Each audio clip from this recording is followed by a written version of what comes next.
Welcome to the Booktrovert Faves podcast, where two friends decided to take our dramatic conversations about books here for your entertainment. I'm Rubix, mom of 5 and a baby reader just entering my book era. And I'm Taylor, a mom of 2 and a well-seasoned book era veteran. Today, it's Rubix's turn to be the highlight. We're talking audiobooks. And I am going to convince all of you to start utilizing audiobooks. My mission. I got Kaylee. And I got you. Yeah, you got me, and I got Kaylee. You're the me with the fourth wing. You're just trickling it down. Yep. I'm getting you to do my dirty work. Yeah. It works, though, because Kaylee, since I made her do Lights Out, I think she's on, like, her 4th or 5th one. Mm-hmm. Like, she's really utilizing the Libby app now, and just, like, obviously, we're balling on a budget here, so gotta find those free outlets for audiobooks. Right. So, but yeah, I got Kaylee to team audiobook. And my mom. My mom now utilizes them. It's a good life, man. I'm telling you. I'm going to sell everybody on it right now. So, Rubix, why audiobooks? They keep me engaged, honestly. Mm-hmm. They keep me engaged more. I mean, no matter what I'm reading, there's going to be a point where I'm checking out a little bit. Mm-hmm. And agreed. If I am reading text, I still check out, and I am more likely to stop and put it down. Mm-hmm. Because I need to do something else. With audiobooks, I am more likely to keep going through the entire book, and I stay more engaged with it. I'm more engaged with the story and paying attention to what's going on. Sometimes I will space out, zone out a little bit listening, but for the most part, it keeps moving. Like there's no, it stays on pace really well for the most part. So I'm just continuing with the audiobook. Like it doesn't give me as much control, mm-hmm. which is good because then I'm less likely to pause and put it down and stop reading, mm-hmm. and find excuses to not pick it back up. Yeah. We're busy. We're busy. So we're moms. We have the art of the multitask is legit because while I utilize the time after bedtime when my kids are sleeping to like be my reading time, mm-hmm. I still there are nights where I'm like, I have dates night with Tish where we watch Love Island. There are nights where you and I need to record. There's nights where Mel is live on Twitch and we want to go hang out with her. Like, I can't always utilize nighttime for reading time because then I wouldn't be able to socialize. I'm like, right. I need to talk to adults. I can't only talk to my children or I'll go crazy. Yeah. So I like to tell people, like my friends, when I'm like, do you want to come over and hang out? I need somebody taller than my counter to talk to. So fair. Which my kids are taller now, so it's not as applicable, but still so often I'm like, I need people taller than my counter to talk to. Can you come and hang out with me? I need adult conversation. Yes. I need someone who doesn't need me kind of thing. Mm-hmm. So that's why I'm for sure an introvert. Like I recharge if I just leave me alone. I just need my space, which is funny that sometimes the socialization that we do does recharge my battery because we're hanging out on a Twitch stream. I don't actually have to talk to you guys. Normally, I just attach my computer Bluetooth to my TV and one of you's on my TV and I'm coloring, I'm playing a game on my phone, but you're there and I'm listening to you talk. So it's not always available to read. Sometimes I'm like, no, I need my friends. So the audiobook is great when I'm driving because I could bring my kids to school. I have to go run an errand. I hate grocery shopping without my headphones now. Just my earbuds, not the obvious headphones. But I've started bringing my AirPod knockoff guys when I go grocery shop. Just one because I need to be aware of my surroundings. Right. Because, the time of day that I go grocery shopping is when all the older people are out and they're not always the most courteous with their carts. So I do need one ear. Yeah. So many jokes. I just need one ear available to listen so I don't get hit by an elderly person with a shopping cart. So, but yeah, I like utilizing that extra time. If I'm not doing anything and I want to be reading, but I just don't have the motivation to use my eyeballs to read, or I'm on a cleaning day. It's laundry day. I literally was doing it today because it snowed and I had to go shovel the driveway because it was my dad has a snowplow that he uses to clean out my area for my car. But when it's the wet, heavy snow, and we didn't get a lot of it. He can't use the snowplow, so I had to shovel. I audiobooked while I shoveled. Nice. I love that. Like, what am I going to do? Listen to the shovel on the ground? I hate that noise. So, Yeah. audiobook and shovel. Yep. So do you utilize the multitasking of it as well? So obviously, I mean, you So only much. audiobook, so. So much. I don't only audiobook, but I mainly audiobook, right? Yes. I will read like on my Kindle, but I'm also listening as well. So You immersive read. yes, I either audiobook or immersive read. It's one of the two, but so I always have an audiobook playing, right? Mm-hmm. The multitasking is so perfect for me because I'm paying attention. All of my brain function is going to paying attention to the audiobook. So my body's on autopilot. And so when I need to clean something, fold laundry, do dishes, like whatever I need to do, I'm on autopilot doing it. Now, I have to sometimes go back a little bit, like if I'm stopping to help the kids with something, especially the baby, if I'm like making her something and I'm like talking to her as well, like, okay, hold on. And I will point to my headphones, like if I know they're just like the dumb things, where are my shoes? Whose shoes? Your shoes? Where did you put your shoes? Like, I don't know. Why do Especially with your olders. Yes, that kind of stuff. When they come, I just like point to my headphones. Sometimes I've done it and I'm not actually listening yet. I've 100% done that. Mm-hmm. My oldest asked me something literally today, and I was like, "What? Sorry, what? I didn't catch that." And it was something just like, I think he asked me where his stuffed animal was, and I literally like looked at him. I was like, "I'm so sorry. What did you say?" Meanwhile, it was 2 feet away from him, so I was just like, "Sorry, what? What was that?" I saw one of the girls that I love on TikTok. So, when TikTok got shut down for that whole 24 hours and not even 12 hours and we lost our minds, a lot of book talkers were making YouTube channels. And one of them who I love, she made a YouTube and she has this little segment, and the name of it immediately, I was like, oh my God, Rubix, how could you not think of this for yourself? She's cooking and booking. She records herself reacting to audiobooks while she's cooking, and she has it like perfectly set up in her kitchen where you like see her chopping, like she's making soup, she's making tamales, like she's going ham on like these meals. Who is this? Mercedes, who is I don't know what her TikTok handle is. I bet I know it because I follow her. She does it on Instagram. Yes, I called her out for our TikTok appreciation like video thing. Yes. Mercedes does it. And I'm like, the segment cooking and booking, I was like, Rubix, this is you. Like, it's so me because my face. You two remind me you are very similar in how reactive you are to audiobooks. That I was like, oh my God, you two should have a cooking show together where you like make meals, but then we watch you react to stuff because she's so animated in her reactions. Yep. Yeah. But I love that it was I really need to do that. Yeah. I was like, what a simple name. Cooking and booking. Perfect. Yep. But it's so funny. And I'm like, I love cooking and booking, but I need to start reacting to stuff like the way you two do because it's so entertaining. Yeah. I react all the time when I'm doing stuff. And the kids are just like, everybody will stop and look at me like, you good? And I'm like, I'm fine. I'm fine. I did that today. I laughed at something in my audiobook and my oldest is like, Mom, what's so funny? I was like, it's my book. He's like, oh, tell me. No. One, he wouldn't get why it's so funny because it was The Charlie Method by L. Kennedy just came out and it's the 3rd book of a series. So it's like, you're not going to understand, but also you're soon to be 7. I can't tell you what I'm laughing at, but it was funny. But I like audibly laughed. I was like, me, I'm reacting to an audiobook. I do that, and so proud. Hubby will laugh at me too because he'll see me, and he tries not to laugh when I'm like am visibly upset about whatever I'm listening to. And they've all started doing this, but like if I'm like about to cry, I'll just be like, oh my God. And it's like somebody who's getting bad news on the phone. Like you're just kind of sitting there waiting for them to like tell you what's going on. And he does that. He just sits and stares at me like, are you going to tell me? I'm just imagining your family just watching you from another room and you're just giggling to yourself or you're sobbing to yourself. Meanwhile, like we know you're audiobooking. But I'm just like imagining them all being like, oh, Mom's laughing to herself again. Oh, she's listening to an audiobook.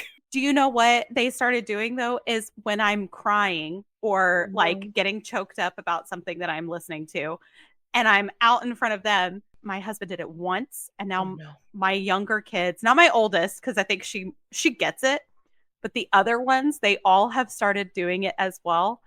They look at me and they hear me choking up, and I'll be like, "It's my book. I'm sorry." And they all look at me and go, "You're doing it to yourself," and walk off. And I'm like, "How dare you?" How dare you tell me I'm suffering the consequences of my own actions? Rude. Are you wrong? No. No. But do I want to hear that right now? No. How dare you? Yeah. Don't call me out like that. But yeah, I know your oldest does audiobooks too. She does not like to do audiobooks as much. She likes to physically read the book, She but does. she understands being emotionally invested in a book and it making you cry. My other kids and my husband do not. They're just like, why? And they all have asked me at this point, why do you read books that do this to you? And I'm like, I don't know. Because But like they're it would so be good. boring to not. I know. I'm like, they're so good. And they're like, What you're doing this to yourself. I'm like, okay, would they just thanks. prefer you to be sitting on the couch with RBF and just like staring off into space and like unhappy? Right? Like I want some emotion. But I what I want was books that make me feel things. yeah, well what I was gonna say about your oldest is you sent me a photo one time of her listening to a dramatic audiobook. Yes. And you have been dying to talk about this because I finally caved and I did the dramatic audio. I've a little bit talked about it for the Zodiac Academy. I feel like that is going to be such like when I start Zodiac Academy eventually at some point when I don't really care about things, I will not start it with a regular audiobook. It will have to be dramatic audio because from what you guys have told me about it and it being like basically trash TV in a book, I Mhm. know I need the dramatic audio. You do. Oh, Yeah, you do. I know. And I I'm don't excited about know. that. Like, I'm now 8 books in of the 24, and I'm addicted now, and I'm reading them all. I only had the dramatic audio for the first 2 books because they were only available at the third one, actually, part 1 of book 3 is now available.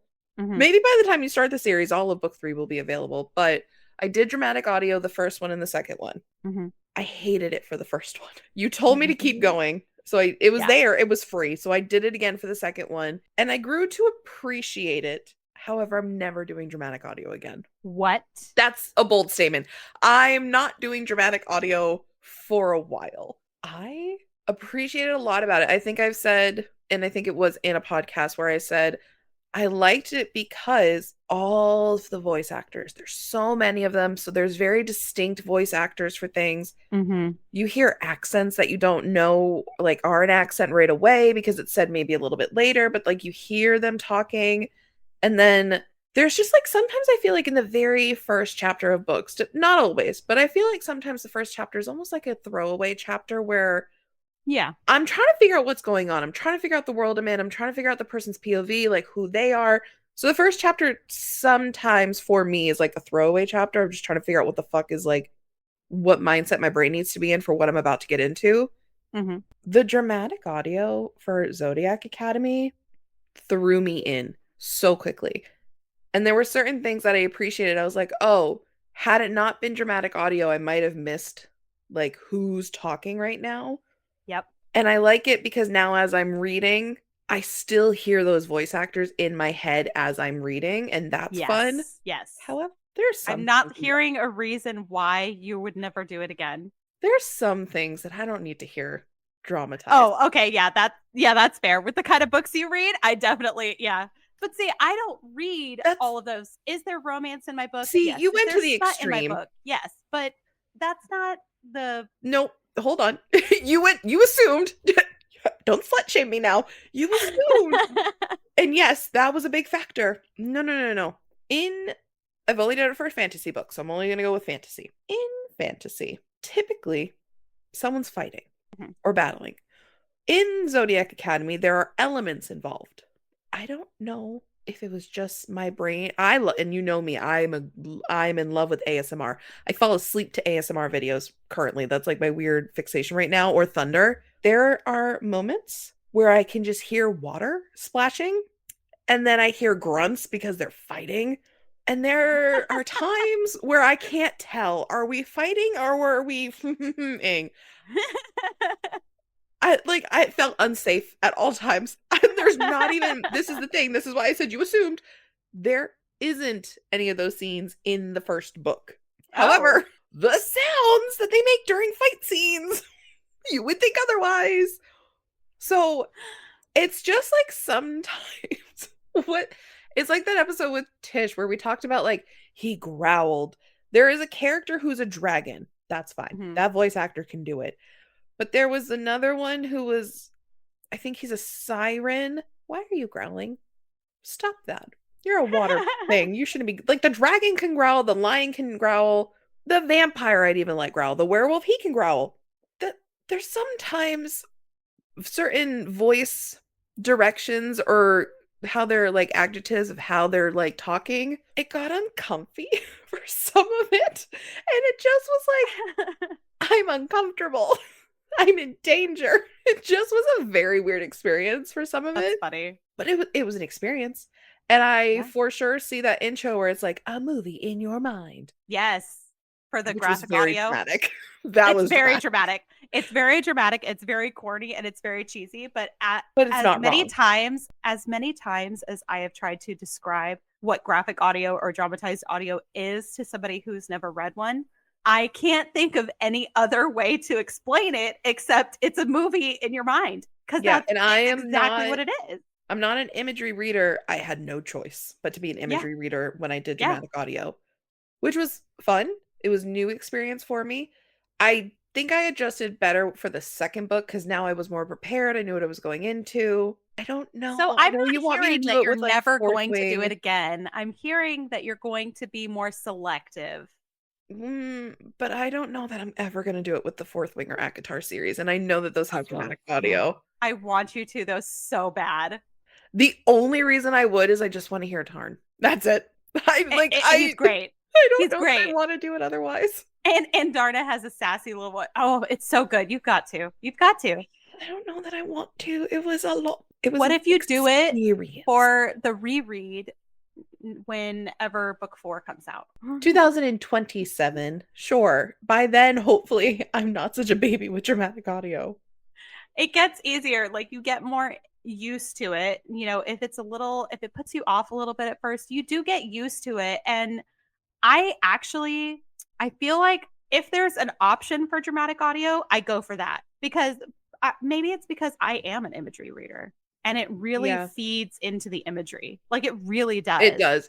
I did not have a choice. I could imagine every single aspect of the Zodiac Academy because of the dramatic audio. And we're talking about audio that is like fully scored, the same way they score movies, right? So, like when they are talking and describing this enchanted forest or some kind of magical place, they have the music backing it that just really Mhm. makes you feel like this is almost ethereal. Like, I like when glass breaks and there's that generic oh, like yeah. glass crash sound. Yeah. You're like, ah, yes, there it is. That little, someone just hit a button on like a or a turntable and it's just, whoosh. Yeah, but I love it too. Like, I mentioned before when hubby was reading Akatar, he was using the dramatic audio. And the part where Tamlin asks Rhysand, "Are you gonna tell Amarantha?" It says he's down on the floor. His face is down. And so Mhm. when that happens in the dramatic audio, "Are you gonna tell Amarantha?" Like Mhm. he's muffled. And I'm like, that is just it adds more to it. Yeah, because they're in Zodiac Academy, there's a character who likes to talk a lot when he's eating, and I could see that being an issue because I know that's like that one like the mukbangs is an ASMR that triggers people, Yeah. but like he fully sounded like he was eating and talking at the same time. Oh yeah. And I mean that it gives you more. I feel like it also gives you more of a sense of what the characters are actually going through in these moments. Mhm. Like that Akatar scene, okay? When I originally read it, the first book, I didn't have the graphic audio. It was the regular audiobook, right? Mhm. So they're just narrating, saying his face is on the floor and he says, "Are you going to tell Amarantha?" So in my mind, what I'm picturing, because I am an imagery reader, Yeah. is he had his face down, but like lifted it a little bit to be like lifted his head to be like, "Are you going to tell Amarantha about this?" And then when I heard the dramatic audio, it added this level because he's being shamed in that Mhm. moment. Yeah. Rhysand has him on the floor, Got him face on his on the knees. floor. Mhm. Yeah. And he is embarrassing him on purpose. Mhm. Okay. So the fact that his voice is muffled because he is keeping his face on the floor in this shame and embarrassment Rhysand is inflicting on him added this other level, like to Rhysand being a bigger guy than I thought, as Mhm. far as like, oh, this is somebody he's feared, you know? And also how embarrassed and ashamed and small Tamlin was in that moment. Like it Mhm. was so good. It adds more to these characters and what they are feeling and what they are going through when you hear these sound effects like that. And I really like that. It really adds to the story for me. It pulls me in, which makes it harder for me to check out because I'm like on the edge of my seat. What's happening? Yeah, You know? that makes sense. I will say the one thing with audiobooks in general, not even just dramatic, like I feel like I really appreciate audiobooks because they add an inflection to narration or to dialogue that Mm-hmm. I may not have heard or picked up on my own. Yes. Like there was a book recently that we buddy read that I know we actually both audiobooked. One of us loved it, one of us hated it. But I will say the audiobook for The Pucking Wrong Number was funny. Like there were times that I genuinely, because I was immersive reading it. So there were times that I was looking at it and I would read the sentence and in my head again, because maybe it's just 'cause I'm not an like imagery reader, I would read it one way if I hadn't had the audiobook, but the audiobook, the narrator would say it in a certain way that I'd start giggling. I'm like, "Oh, wait. He's delusional and this is hilarious." So Yeah. I will say that like I think audiobooks just add the inflection, so they add the experience. So like some scenarios are funnier, some scenarios are sadder, like something that's already sad, Thousand Broken Pieces, is now Oh, sadder with the narrator because it already hurt as words on paper, but now there's someone crying in my ear and I need to go cry into can my I vent pillow. about that? Did you Yeah, because I audiobook A Thousand no. Broken Pieces? No, but Oh I've my gosh. heard a snippet of it when you said that. I had sampled it and I saw a TikTok and I was like, "Oh, Rubix is doing this right now. Oh, Mm-hmm. thoughts and prayers." Yeah, Go no ahead. kidding. Thoughts, sorrows, and prayers. Sorrows, sorrows and prayers. Oh my God. That book, there were several scenes. Okay, this whole book is dealing with several different layers and levels of grief. Okay, Mhm. there were so many times where he is talking and either narrator, like they both did this. Okay, either time somebody is talking and they are expressing themselves or their grief or just mulling things through and processing something, their voices you can hear they are literally holding back tears. And I am not completely convinced that neither narrator cried. I'm not convinced. I mean, I feel like they cried because I don't know how you fake that kind of emotion being in your voice. I mean, listen, voices we were know what book catching. they had to read to then narrate. They were Oh, crying. yeah. I would not be surprised at all to hear interviews or something saying that they had to stop reading and cry and then go back and read it again because they couldn't get it all out the first time. Mhm. Would not be surprised in the slightest. And hearing that emotion in their voice, I I have a very high level of empathy. Okay. So much so that one of my best friends and his wife, who's another one of my best friends, we were talking about this at their house one time several years ago.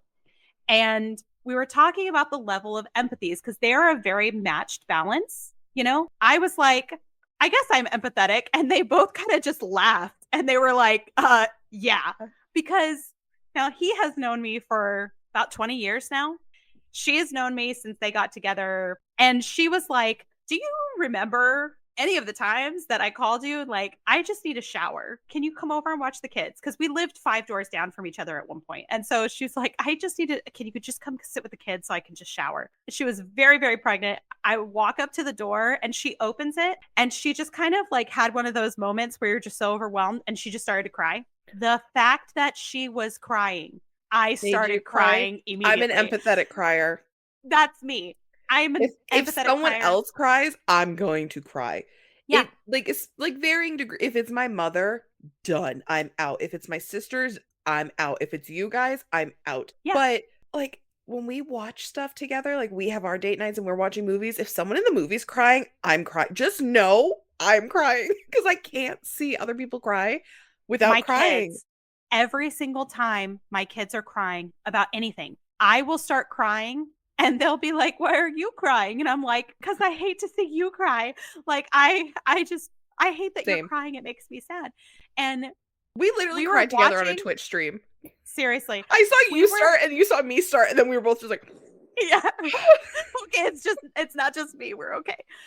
When I was watching for the first time, I'm not a crier in movies. I don't know why. The screen gets in the way, but when I was watching Harry Potter and the Goblet of Fire, you know, still cry. I I I can't still cry. I can't apologize for spoilers at this point. It's been around so long and it's so big. Like if you haven't seen We it, that's on celebrated you. 25 years like 4 years ago. It's Yeah. your fault. If you haven't seen it, it's a spoiler, I guess, but like it's on you. Um, when Diggory died, I was okay. It was like, Mhm. oh no, Mhm. but I was not wrecked. When his Until dad starts wailing, when "That's dad my screams, boy," "My boy," I lost it. I'm out of here. Uncontrollably lost it. Okay. And I know that I You get this watch? from my dad because whenever my dad would hear a song that was moving, Mhm. it would make him choke up and you could hear it in his voice. You could literally hear him go, huh, and you heard that knot in his throat appear. And I do that. All I of us do were that in defying gravity. songs. Oh, yeah, absolutely. We were sobbing at the end of Wicked. So all that to say, that little spiral there. All that to say, I have a lot of empathy, okay? When I am listening to someone express feelings, especially feelings that I understand, like grief, and they are on the verge of tears and sound like it, there is no way in hell I am not crying. I was sobbing. Like it was the amount of fluids coming out of my face Mhm. was disgusting. Okay. Remember when we did our Wrapped and I said 1,000 boy kisses? Like cried so hard my left eye, right eye, can't even remember at this point. One of my eyes was swollen for like a day after. Yeah. Yeah. Yeah, I wasn't kidding. And you didn't even That listen to the duology. audio. No, You didn't even listen to the narrator crying. that duology is There's something painful. too, when I hear a man cry, it affects me Oh, differently. Like yeah. it's so much easier for me to cry when I see or hear a man crying because I know that that's harder for them. Mhm. And so it Especially in the affects me context of more. that book. Absolutely. Yeah. I was wrecked. And I don't know if I would have been if I had not listened to the audio that was done that way. I don't know, Mel and I were dead to the world, so we we couldn't function. We needed a support group, so I feel like that would have been one of those notebook moments where y'all would have beat me with a pillow or something for not crying. If I oh, had just read it, I don't know if that I would have cried you that much. didn't cry to that book, podcasts would be on a hiatus. You would be blocked on Discord again. I would leave our Chickatitties group chat like done. I would never be as mad. I didn't think I'd be as mad about any other book ever again except for Boys of Toman. No. Books like that, Yeah. because it's not even like a I love it, I want you to love it. We have all grieved, and that book covered grief, I think, in one of the best ways I've ever seen it covered. Yeah. You would not be human to me if you didn't have some kind of reaction to that book. Boys of Tommen is another good example too. There were moments in Boys of Tommen when Shannon is upset and the narrator was upset. It got me, like I felt for her, but I was okay. But then Johnny, man, Johnny or Joey, the narrator is doing the same thing with like the shaky breaths and stuff. And I'm just like, oh my God, I can't. I'm going to cry. I'm going to cry. I'm just trying to think Like, of that ending scene from Binding 13, but move it to Redeeming 6 where it's going to be in Joey's POV and the narrator for Joey's POV for that ending. Oh, there have been scenes in books like Boys of Tommen. There are scenes in, Thousand Broken Pieces. Um, The Invisible Life of Addie LaRue, I think, did oof. it as well. There have been several scenes in books where they do the shaky breath thing. They are like almost wailing, or because of the intense emotion in that moment, their voices are raised and elevated. Black Witch Chronicles, oh, don't even the level of times that there are battles and deaths and things happening and characters are screaming. I had such a hard time not losing it in those moments because it there's no way to get around the emotional interaction, and you feel it when you're listening to those emotions come out. You feel it so much more. And I think that goes into the overall book experience. And so I prefer it because it makes me love the book more because I feel closer to the book. I feel more connected to the story, connected to the characters. I'm feeling the things that they are feeling. I'm not just reading it, you know? So I will always prefer audiobooks, and I will always prefer dramatic audiobooks out of, regular or dramatized. I will prefer the dramatized or graphic audios because it just enhances that connection to the story. And I need that. A lot of like really good stories, I need that connection. And when an author can do that without me having a dramatized audio, I will worship them. Like that's amazing to get that level of connection without having to go through your other senses like hearing to get it. That's why I think maybe I just haven't done enough dramatic audios to really be in that niche. I'm very, very happy in dual narration, which is where there's a voice actor for at least the FMC and the MMC, and they communicate within the chapters. That's like my sweet spot right now, audiobook wise. That's like I'm in it. I love when the conversation's happening back and forth. Yep. I just feel like it adds so much. Even when they have a couple of extra voice actors doing some of the other side characters who maybe are in it a little more prominently, but not all of the side characters, because then they just have one of the other voice actors like change their voice a little bit to do it. But dual narration, I think, is my favorite right now. Again, maybe it's just 'cause I haven't done enough dramatic, but like I love God of Fury. I will yap and talk about that book for the rest of my life. The first time I read it. The 4 to 5 times I've read it since the first time I read it have been through the audiobook, and the audiobook is dual narration, and it's so good. I'm telling all of you right now, everybody listening, if you read the Ruinous Love trilogy and you have not read Scythe and Sparrow, audiobook it. Audiobook it. I don't care if you read alongside. Audiobook Scythe and Sparrow. It was phenomenal. Not only do I love Eric Nolan, like I have loved him since freaking Game of Thrones. Okay. Like it's such a low level fangirl situation, but I love him. His voice is just epic. You have to listen to Scythe and Sparrow. He did such a good job. So he narrated Leather and Lark and Scythe and Sparrow. Yep. He did such a good job differentiating Lachlan and Fionn. Phenomenal. Because he does both voices in Scythe and Sparrow and in Leather and Lark. Yep. And I'm like, this is the same man, but he did such a good job of keeping it. Obviously, it's still him. But he did such a good job that while I'm listening, I don't even need to immersive read, and I know which brother he's doing. Yep. But it's there. It's almost like graphic love. So good. It's almost graphic audio level because he is changing his voice for the character. It was so good.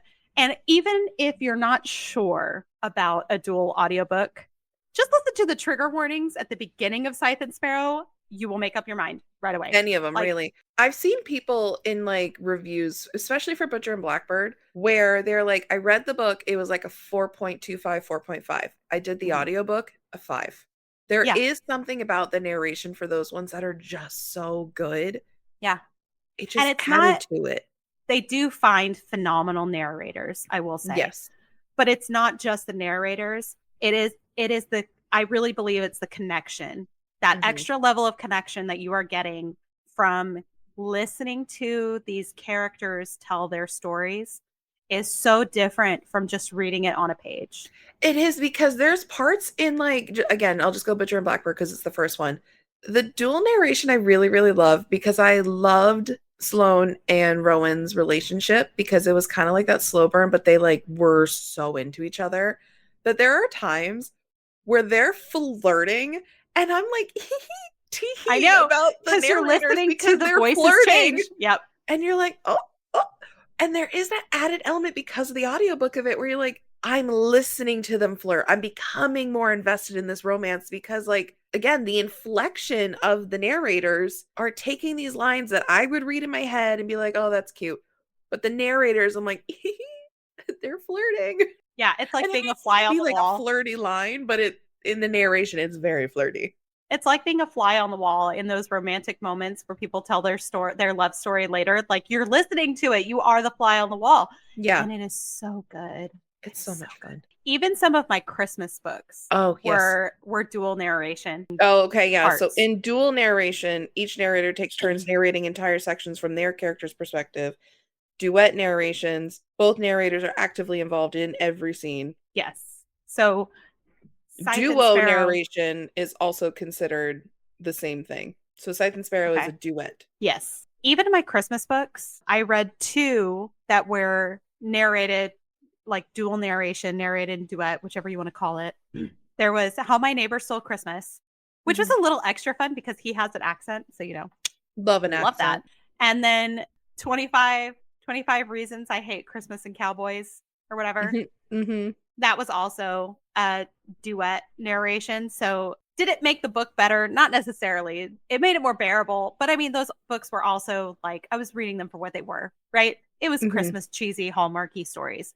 But they were great for what they were. And it added another level to those. So, like the funny moments, the cheesy moments, they all had a little extra like level. But I love when they are talking to each other. And yeah, the banter and the flirting when it's with each other. Oh my gosh, I Mhm. would die for a graphic audio from Powerless. Oh. Oh, you're so right. Oh my They these God. the The level, banter. just the banter in Powerless would be so much more. I mean, it would be on another level if I It had truly would be. two voice actors narrating those and cross Mhm. talking to each other. Like so epic for that level of banter. And it's cheesy and stuff in like my Christmas books that I read that did it, but it had that extra like it brought it up a notch because Yeah. of that. It's just so good. I it's spoiling me in a way though because I cannot just get a regular audiobook if I know that the dramatized audio is out there or if a duet narration is out there. I could never just read the Kindle book or anything like that. Like I have to have it. Whatever the top-notch audio is for that book, I'm getting that one cuz it's so good. Yeah, that's fair. Because on the flip side of when we get our voice actors talking to each other within each section, there's the flip, which I know grinds your gears Oh, it's my biggest ick. for the duo narration, Ugh. where like, if there's one Boys of section Tommen, I am looking at you. where it's supposed to be the main part of the POV is in one narrator's, they're doing all of it. Yeah. So if it's a female and a man starts talking to her, she gets a really deep voice. And then if Oh. it's a man, which is even ickier, and a woman starts talking, he does the weird little like feminine voice. And Ugh. it's I always can't even terrible. not roll my eyes when you're saying this, and I knew that you were going to say it, and I'm still rolling my eyes because it is miserable for me. I It cannot pulls you handle out. it. It pulls me out so much because I'm like, why do you have to make her sound like that? You I know what I wish it mean? was like a new practice that like because obviously dramatics are becoming more popular, probably Yes, more for fantasy than any other genre. absolutely. I wish the practice of just have them talk to each other was just Yeah. like the norm now because the duo narration where they have to throw their voice to either pretend to be more feminine or masculine voice wise, hate it. It's It pulls awful. me out. Now I like, It literally makes me angry because I almost am like, it almost feels like they're mocking each other. And I yes, hate that. Like, you the love this only person. Why are time you making her sound like that? the only time I'm okay with it is if I'm reading a sapphic or an MM because it's just a woman acting like a woman or a man with it it's like it's the same sex relationship so there's no Yeah, there's no need to weird change voice your voice changes that much. happening. Yeah. because the narrator for the fans, it is two men, but it is duo where they are Mhm. just in their own sections. But the two men that they chose have such similar voices. Not too similar where you're like, wait, who's talking? Right. That when they try to change their voice a little bit to sound more like the other The other narrator, person, yeah. it's not that bad. So like Right. for that or the sapphic, that's fine. But when it's the other, it pulls me out of it so fast and I hate Yeah. it. Here's me being so delusional that like people who are putting out their own audiobooks and stuff are actually listening to us. Please Yeah, don't do that.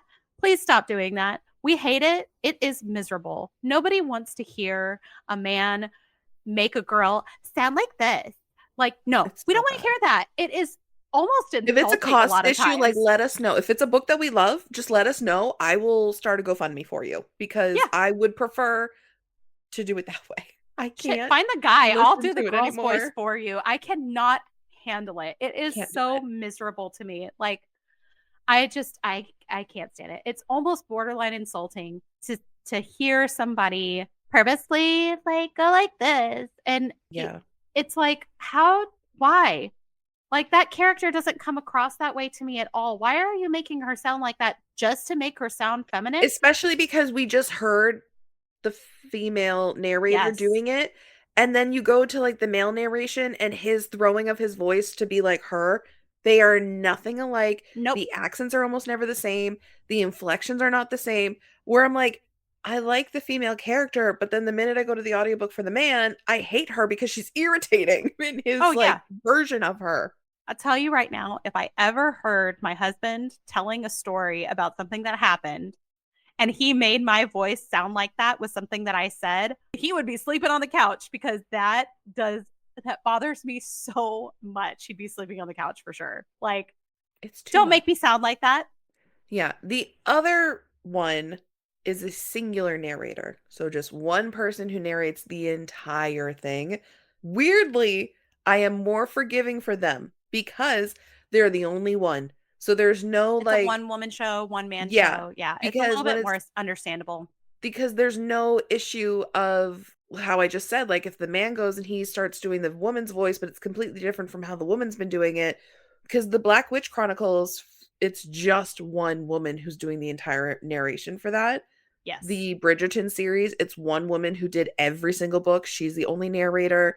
The Heartless Hunter book that we're about to read, I saw because I pulled the audiobook. It's one narrator that's credited for it. Like, That one's I'm not more quite as bad.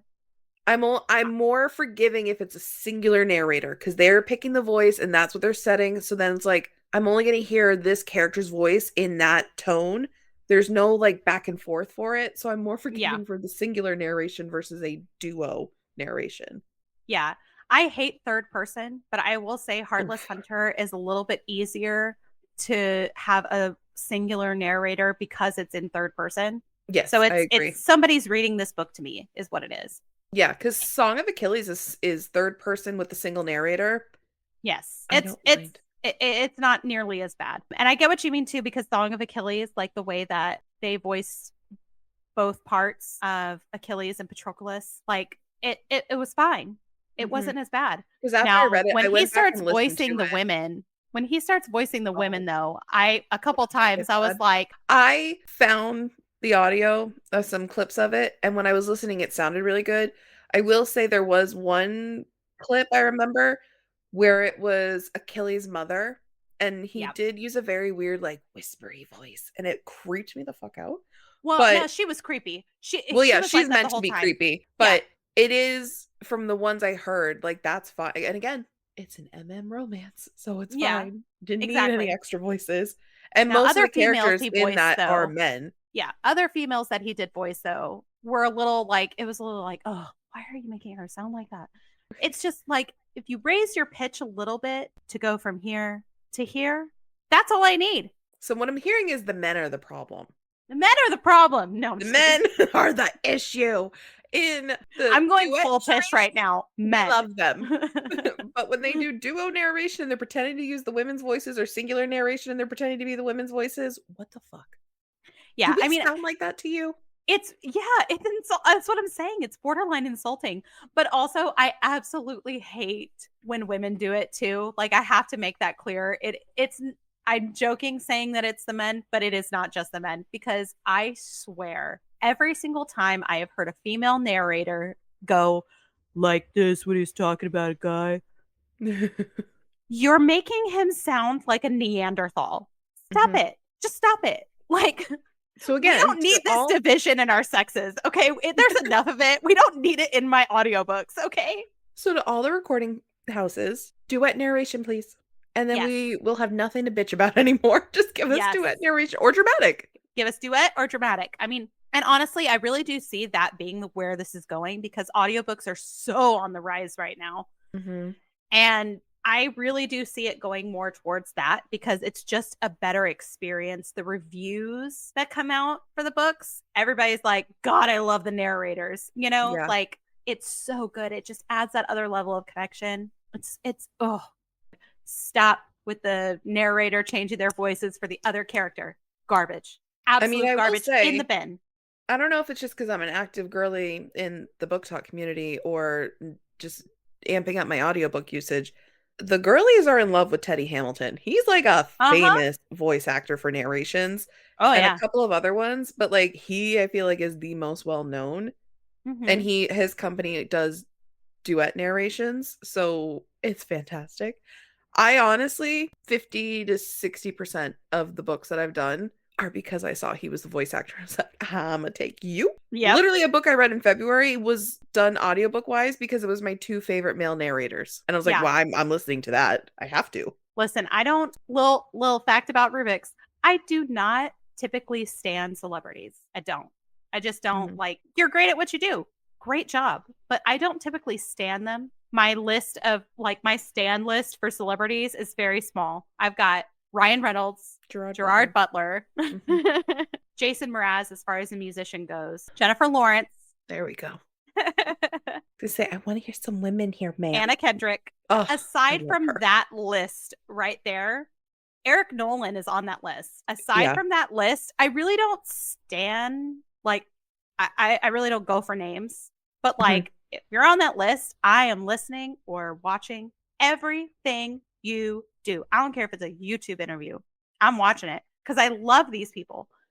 Eric Nolan is the first voice actor that's made that list. Like, I loved him in Game of Thrones, but he wasn't on the list. Hearing him narrate Leather and Lark and Scythe and Sparrow, I'm like, what else have you done? Like, having me actually, can I find you on IMDb and just go through your list of everything that you've done and just check them all off my list? Because I will.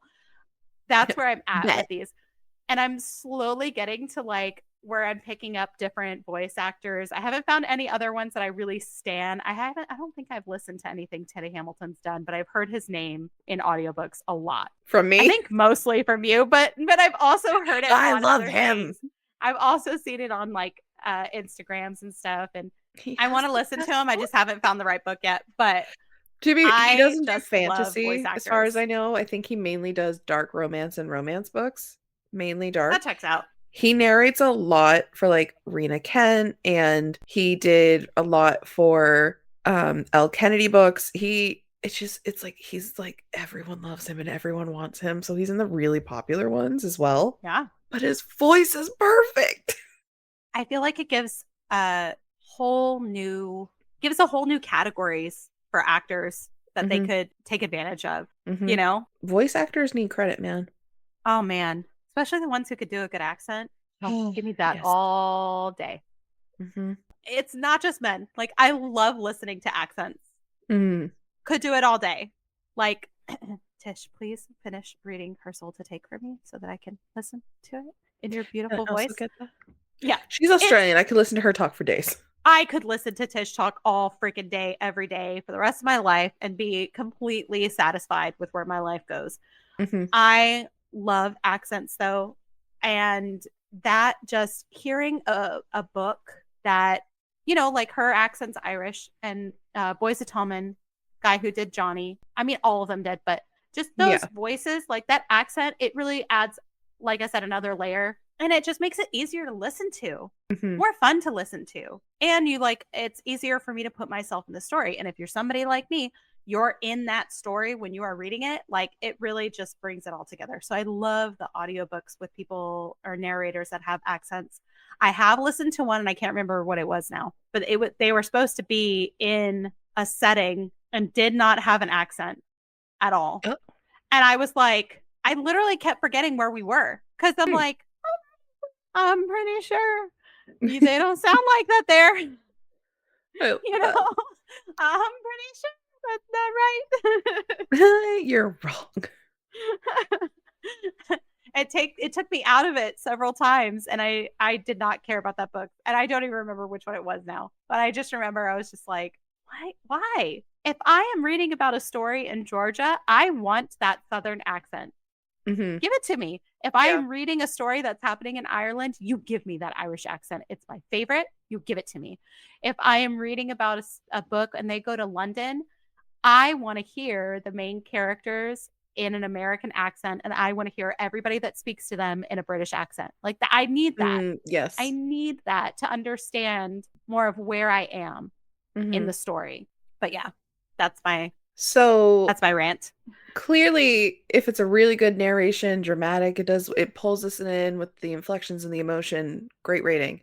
What if it's a bad narrator or a bad audiobook? Does it sway your rating if you Um really don't like the audiobook? So I'm very particular about this, actually. I think I put a lot of thought into this very aspect of my rating. I will allow the narration to bump my ratings up. Mhm. I will not allow the narration to take away from Okay. my ratings because I don't believe in that. Because the author is the one that put that story out there. And if they had a sucky narrator, I'm not going to let that take away from the story, what I experience, anything like that. Like it's going to be, my rating's going to be the work. If it adds to it, like as a bonus, this had a great narrator, that's fine. That'll bump up my rating a little bit, but I won't let it take it away. Okay. So, I know you were definitely more an imagery reader to a T where you picture things. So, if you're reading a book and they're describing the character to you, do you picture the character the way the author tells you, or does the voice kind of sway how someone looks to you at all? I think I am I think Like, do I you rely more. faithfully follow on the author, or does the voice kind of? No, I think I definitely trust the author and what the character looks like more than what the character sounds like. Hmm. But I will say that sometimes I feel like the narrator does not fit. Hmm. That voice does not fit the character being described to me. And so I'm kind of like, ugh, it takes me out of it a little bit, but I wouldn't say that I change how I am seeing the character. I go by the author, what is written and how the character is described more so than how the character sounds. That doesn't change my view. It Okay. will bother me if they don't match, Hmm. but it still won't change how I see the character in my head. So for me, I did not do the audiobook for A Thousand Broken Pieces. When I Mm-hmm. read it, I pictured Kale a certain way Mm-hmm. based on what she said, and based on a fan art that I saw, I pictured him perfectly. Mm-hmm. I am from the general area that he is from. Right. I heard the clip of the narrator. Immediately my brain changed what he looked like to the Really? stereotypical, because I'm from that area, so I know that accent. Yeah, And yeah, yeah, from yeah, like what I knew he was supposed to look like, but with that voice, he kind of morphed between the two into a new, almost like a new character outlook yeah. wise, Yeah. because I'm like, the narrator has the very stereotypical accent for the Boston Mm-hmm. area. Mm-hmm. And there is a very stereotypical look for guys who have that stronger accent. Mm-hmm. So I kind of took what she described him as and mixed it with the voice and like made my own version of the character. I couldn't help it. I just like, there's such a stereotypical looking man that comes with that accent. It wasn't my fault. I'm not an imagery reader, so I'm very easily swayed. The reason I That's asked fair. that is because I do. Yeah. I don't and I don't know, maybe it's because I live in an area where it's way more there's a lot more diversity with people who are from my area. Like my area, my part of Texas, there is so many different types of people. There are so many stereotypes. Like it's not even, you couldn't go, oh, those are the people from Austin. Oh, those are the people are from Houston. Oh, those are the people from San Antonio. Oh, those are the people from Dallas. Like you can't really do that because there are so many. It's more like cliques, right? Yeah. Like, oh, those are the jockey guys. Those are the emo guys. Like there are just so many different types of people that live in my part of Texas that I think maybe I'm not as, oh, that's a stereotypical, like from that area, that's what they look like kind of thing. Maybe that's why. Maybe I've always grown up with more diverse looks and styles around me that I can't pinpoint. I mean, we definitely have like style clicks wise here. It's more so the accents change, especially in that area, because there are like, there's the Boston side that like drops the R's, and there's the Irish side, and then there's like you come up a little bit into New Hampshire and into Maine. Like there's very distinct dialects as you go up this part of the New England coast. And when I heard it, I like could immediately picture where it was from. So they did a great job copying the accent, which as a girl from New England, nothing drives me more insane than a bad Boston accent. So I will kudos to that guy because he did do a good job. And I know that I had saw he's not even remotely from this area. So like great job. Yeah. But like what if the narrator has an accent? Does the character become hotter? I mean, his voice does. Okay, fair enough. Because I will say, in my head, all the boys in Tommen, they are children. So in my head, like they're not hot, they're adorable. Right. However, one of them is not a child. And all the issues that Mr. Joey Lynch has, he shouldn't be super hot, right? There's just too many issues where like something should be slightly off with his appearance. Yeah. However, you hear that Irish accent and you're like, nope, he's hot. He's perfect. He's perfect. He's gorgeous. Yeah. He's got straight white teeth. He's not emaciated at all. There's no bruises. There's no scar. He's perfect. The accent, it helps a little bit. But like in reality, you know that there's going to be some issues. He gets beat up a lot. Yeah. There's some other issues. So sometimes the narrator does influence where I'm like, but accent, hot. Yeah. Yeah.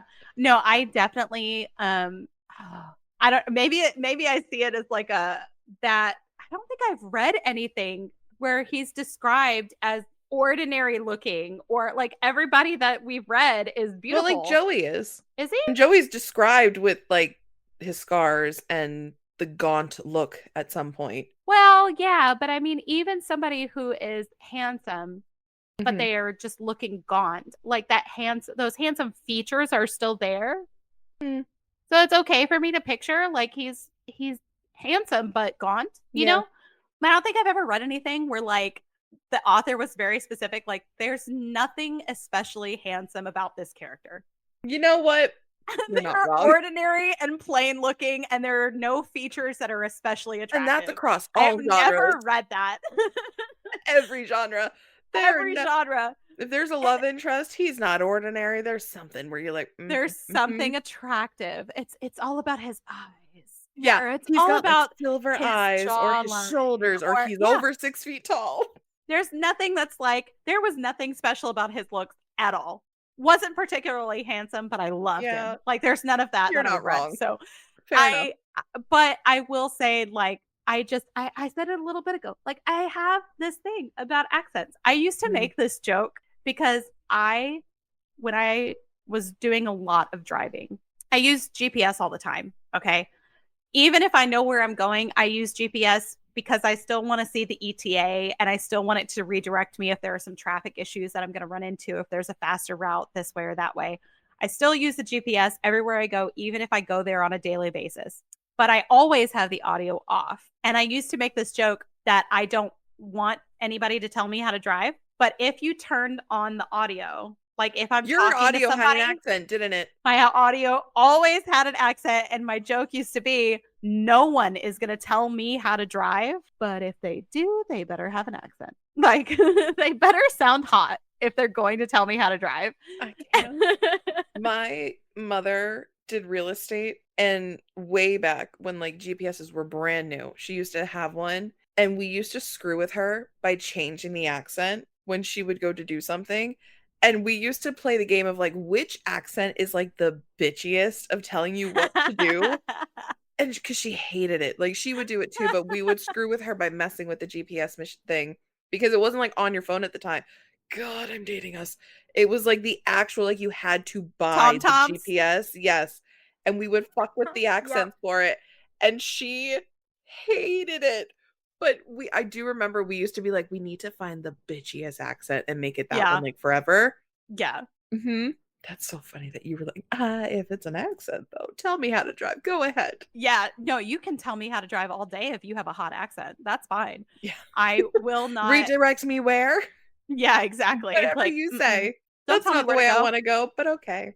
I would pull a full Tish. Don't tell me what to do unless you have a hot accent. Then you Yeah. can tell me what to do all day, honey. Okay, I so that's what I love just need to find a accents. dark romance book where the dark romance guy has an accent. And then you might be compelled. Yeah, I should get you into some mafia romance. They always have an accent. they Accent? And do. always have an Accent. accent. I don't know. They always have an accent in the dark mafia romances. Yeah, yeah. I'm one of those. I'll look out for you. I'll go through my catalog, if you will, of all my dark Right? romance books. Just find Yeah, any that have an accent, and then we're just gonna find one that works for you. that sounds good. I Perfect. really, I do want to get more into dark romance. We're working on it. We Yeah, just have we're to find your working on niche. it. We just gotta We find a gotta niche. find something with a well executed plot. And is not what like a we need. rom-com dark romance, because as much as I love the Ruinous Love Oh, but I trilogy, loved it. So good. it's not dark romance because they are very nice to their women and it's hilarious.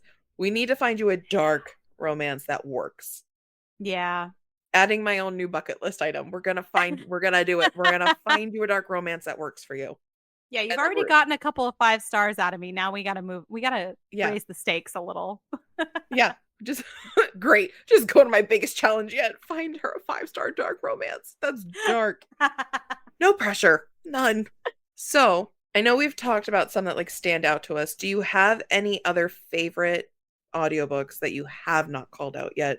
Because obviously we talked about like ACOTAR Fourth Wing because of the dramatics. We've talked about the dual, the duet, the duo, the singular.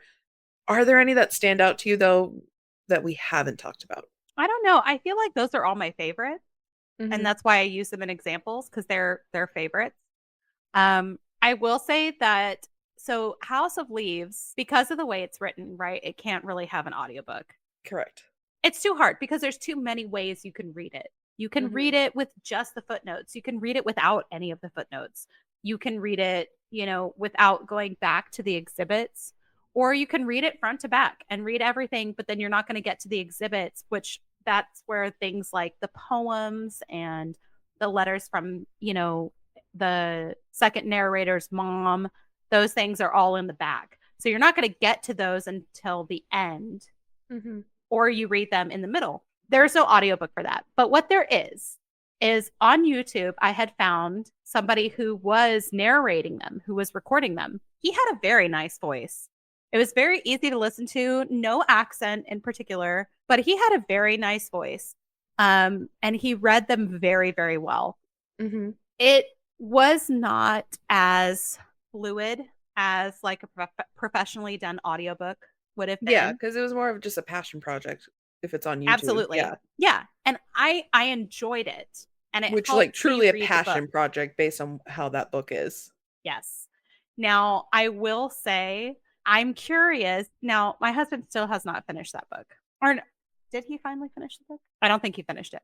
But Your husband truly loves the art of a soft DNF. he really does. He has not finished the book.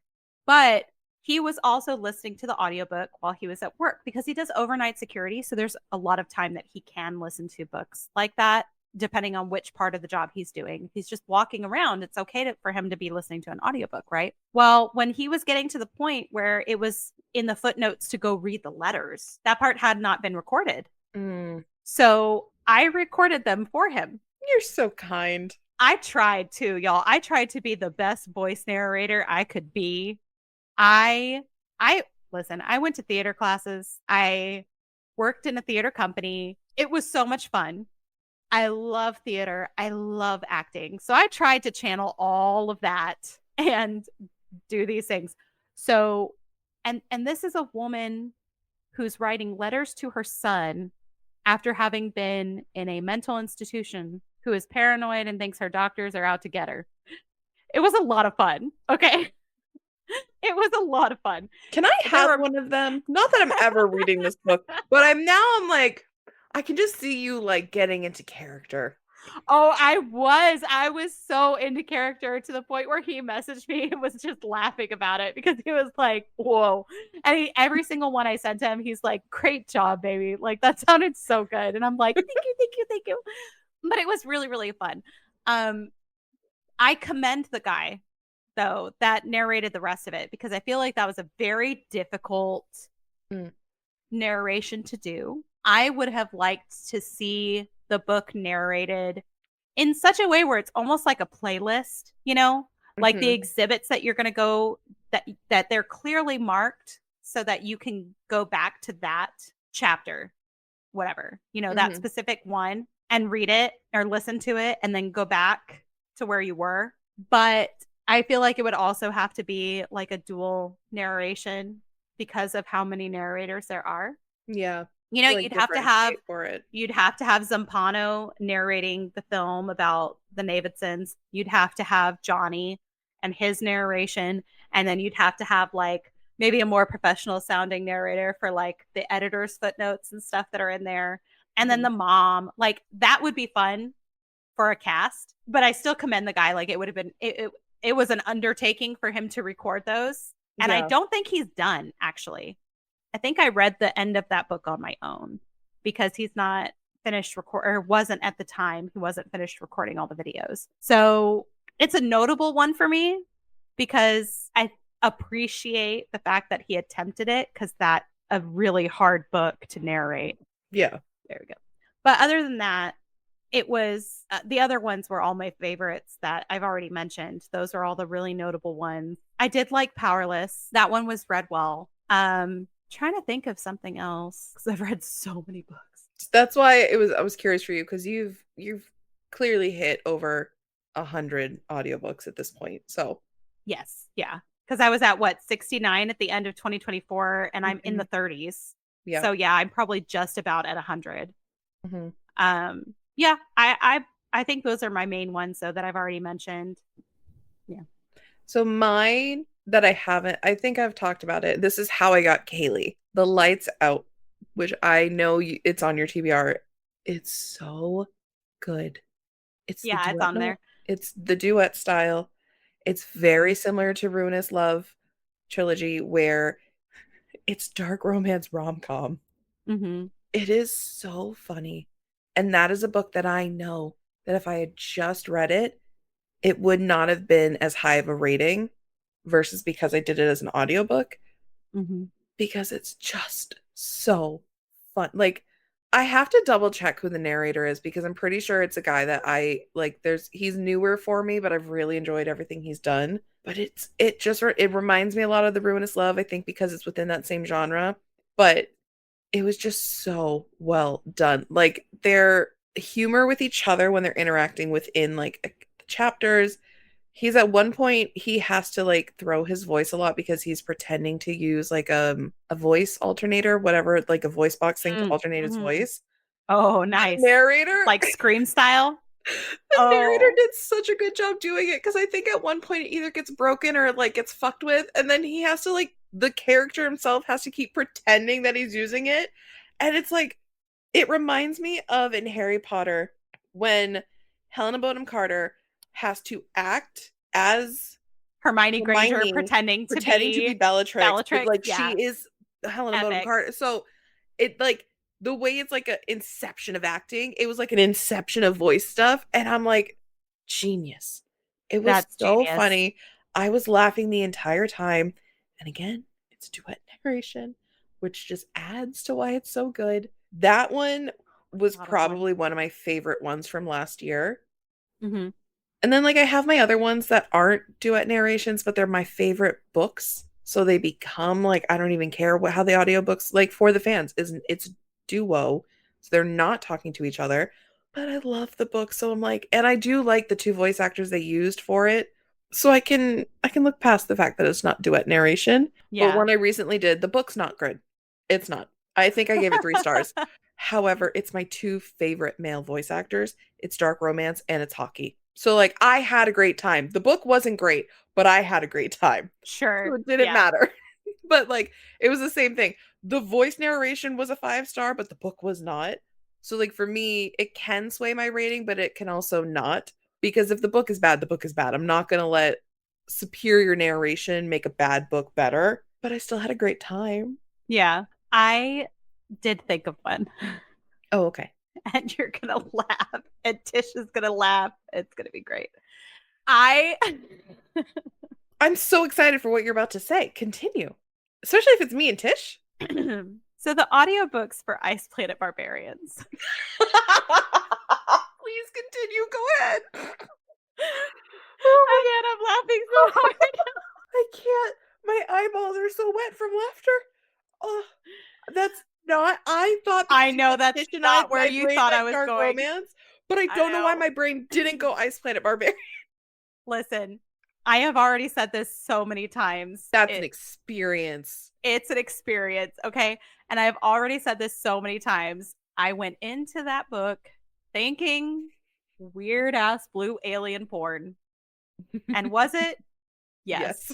Yes. Sci-fi plot, genius. Freaking genius in an upsetting way where now I have to finish that Is that on the series spin and I wheel? I was don't just want gonna to. say. It is. It is on the spin wheel, Can okay? you let me know when it pops up on the spin wheel? I'll go back into it. I only did the first 4 and then I dropped out, but like I wouldn't hate going back. I mean, I'm only on the first two. I've only finished the first two. But yeah, I'm gonna finish them. Here's the thing about the audiobooks though.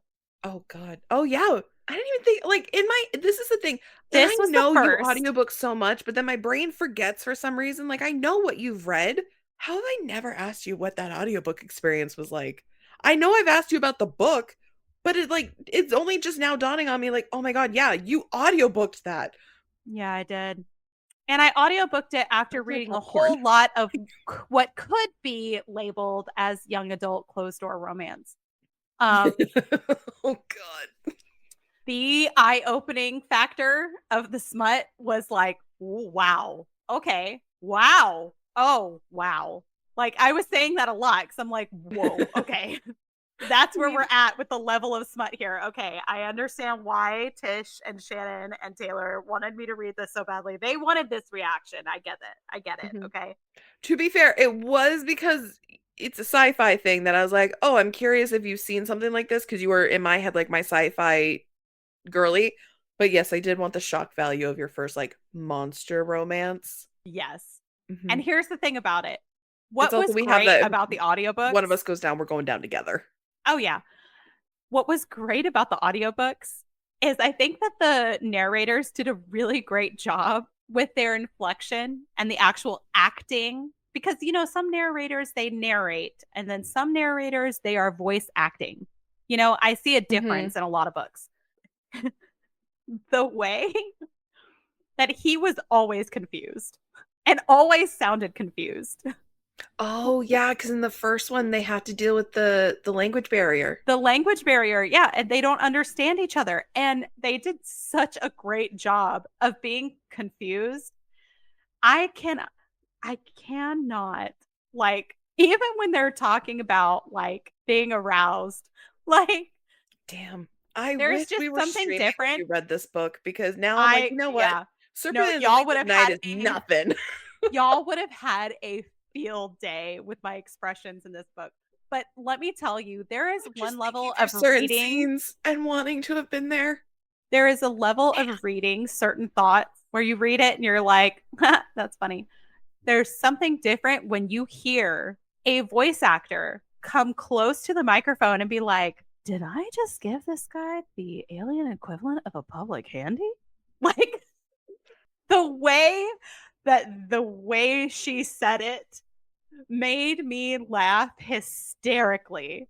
Like to the point where I had to pause, take off my headphones, and just let myself enjoy that Yeah. moment and then come back to it because it was the way she said it. I swear to you. It wasn't just, did I give him the equivalent of a public handy? It was, did I give him the equivalent of a public candy? Like, Oh my like God, she and was Georgie is whispering to Southern. me. Yes. Oh Oh God. my God. It was so good. It was, I had forgotten about it until just now because I'm like, what else have I read that was just like, wow, where I was focused on these voice actors are just He went for it. chef's kiss, you know? See, They I love really went that. all out in that book. It wasn't dramatic audio. So I Feels wasn't like it like might have getting all been. the sound effects. I was Yeah. not getting all the sound effects. Okay. But what I was getting is her being like, is this how they say hello? I mean, I because if like, it is, I'm okay with it. Like, yeah.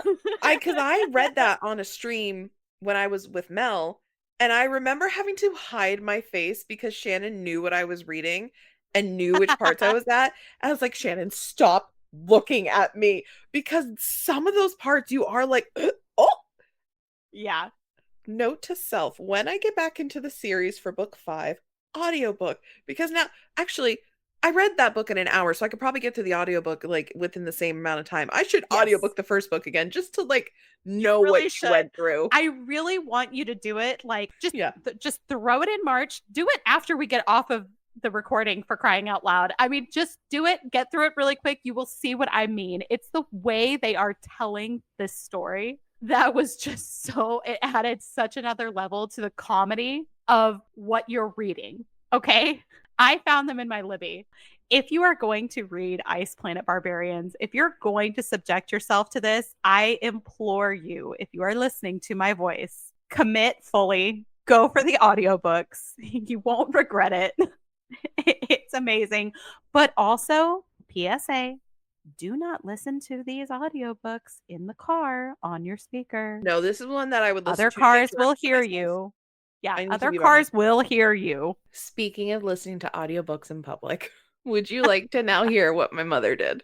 Yes. Do you recall in a past episode, I told you my mother's go-to genres are thriller, horror, political, and fantasy? Yes. She was in the kitchen. Oh no. She was listening to a horror audiobook. My youngest sister still lives at home. She's still a wee little thing. Apparently, my mother was doing something in the kitchen, and the way that the house is set up is there's like a staircase that comes in, and then there's access through the dining room.